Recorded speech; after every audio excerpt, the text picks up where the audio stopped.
Sahabat Aceh Long yang mutuah, inilah kondisi terkini kota Lok Sukun.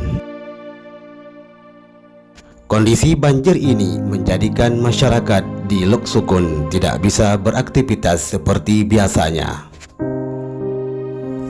Banjir di kota Lok Sukun ini merupakan banjir kiriman yang datangnya dari Krungkerto, Payabakung, Aceh Utara. Terlihat para aparatur negara sedang berjaga-jaga di pinggir jalan untuk membantu masyarakat yang membutuhkan bantuan. Inilah kondisi yang sedang terjadi di Krungkerto, Payabakung, Aceh Utara. Sangat mengerikan sekali.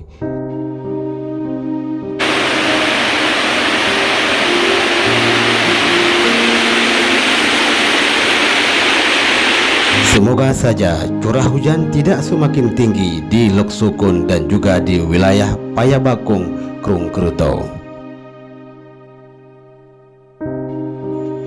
Diharapkan kepada masyarakat untuk berjaga-jaga dan waspada terhadap banjir kiriman yang lebih besar dari Krungkerto, karena Krungkerto saat ini masih dalam perbaikan dan pengerjaan dari pihak terkait.